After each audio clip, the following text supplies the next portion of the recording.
702.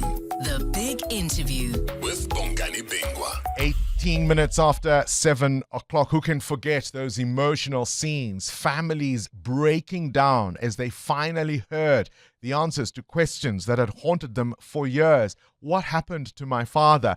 What happened to my mother? Who killed them? Why did they have to die?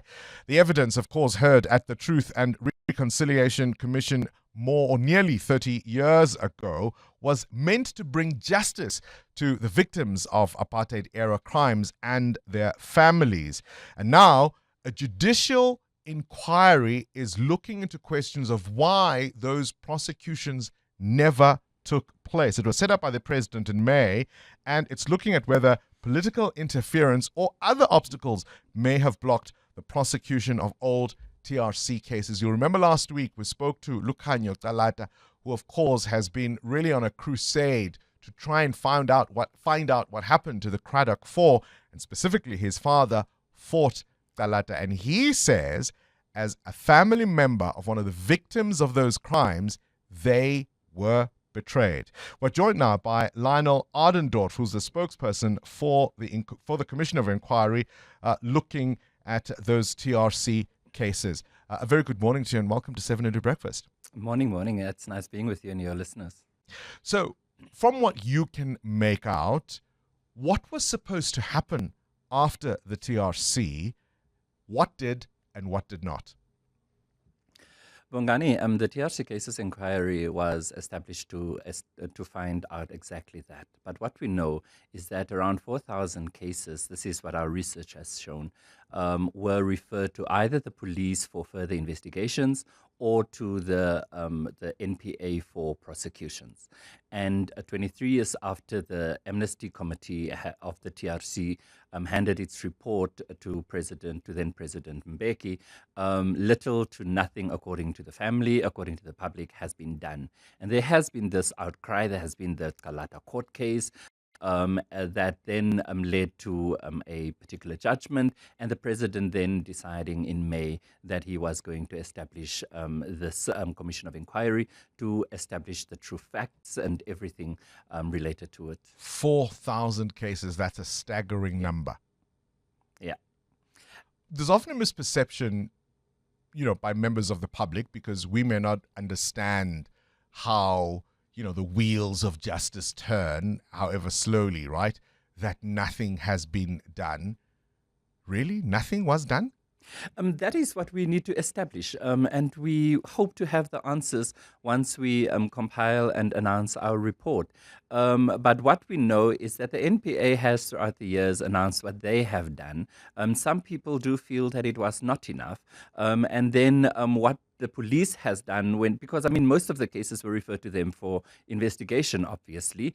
And then some were arguing that, look, my complaint was against a police officer. So how do you expect me now to complain or for the police to investigate themselves? And then there has been an arrangement, we are told, between the police and the NPA, that the NPA would establish a unit that would investigate these cases.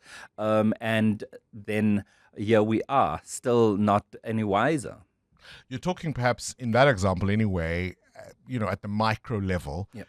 Much higher, there is a belief, Lukhanyo Talata, for example, holds this view that there must have been some kind of deal struck, because if you prosecute the TRC cases relating to apartheid-era crimes, you equally then have to prosecute those cases that implicate people involved in the struggle. Many of them, of course, now, certainly since 1994, themselves in senior positions in government. What's your view? I do not have a view. The TRC case inquiry, obviously, it does not have a view. Our work is to find out what exactly happened, who are involved, who are implicated, what the truth is. And it's only once the report is out that we will be able to formulate our view. But will you be able to get to that truth? Many written statements now closed.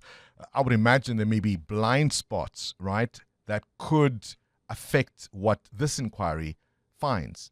It's so many years later. And that is why it is so frustrating for the TRC cases inquiry that ministers, that presidents, former and current, that police commissioners, former and current, that heads of the NPA, former and current at provincial and at national level are not working with us.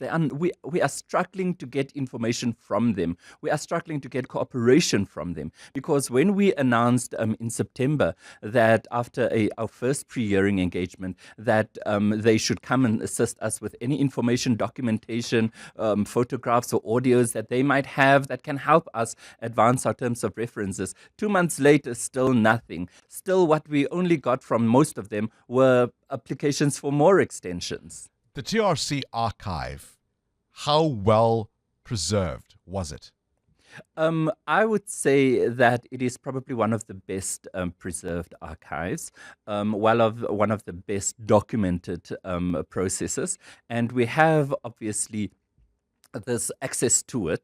The problem for us, however, and this is the issue, that it's not what we're doing is not a rehash of the TRC TRC process. What we are doing is interested in those cases that were referred to the police for investigation and to the NPA for prosecution. So once once a case, for instance, have been with it at the TRC and there has not been any recommendation, for instance, it is not, unfortunately, falling under our scope. But those cases that were referred to the police, we need to understand why is it that they have not been investigated. So outside of the TRC archive, you're saying you're still requesting for documents that may have been lost, some perhaps even destroyed or no longer in existence. I would imagine there'd also be there would be key witnesses who are either aging or deceased. I mean, the cynical person will look at all of this and say, this is yet another Band-Aid to paper over gaping wounds. We want to conduct our business on the assumption that the documents, the evidence are still available. That's the first. The second one is, you're right, many people have that perception that it's just a Band-Aid. We want to get to the truth. We want to understand what happened. And that is why we're only going after those cases that were referred to the police for investigation and have not been investigated. Those cases that were referred to the NPA for prosecution and have not been prosecuted. And that total still tallies to? And that total, according to us, still tallies to around 3,000. 3,000. I mean, that's extraordinary. What do we tell families who waited for justice, who believed that democracy would bring them closure, would give them answers? Many of these apartheid-era criminals, people accused of incredible crimes, have walked onto the sunset or into the sunset.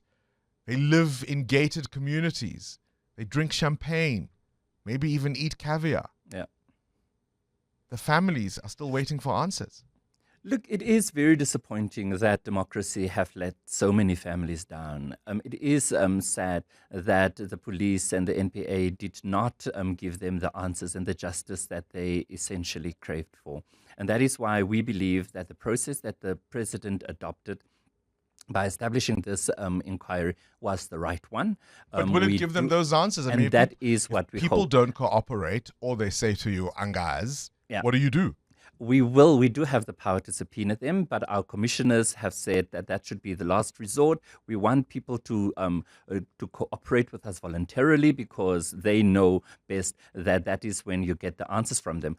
I do want to make this clear that our commissioners, Justice Sisi Gampepe, has made it very clear that we are not going to leave any stone unturned. When does this wrap up? We hope to wrap it up by around April next year. We are starting our hearings only on the 10th of November, and then there will be that break. But we hope the instruction from the commissioners are very clear as soon as possible, but as thoroughly as possible. April next year, with any luck? That is my assumption, but the commissioners are looking at the timetable. I appreciate your time. Lionel Adendorf is the spokesperson for that Commission of Inquiry looking into the cases from the TRC that were not prosecuted. Current events, developing stories, tough questions. Your voice making a difference. This is Breakfast with Bongani Bingwa.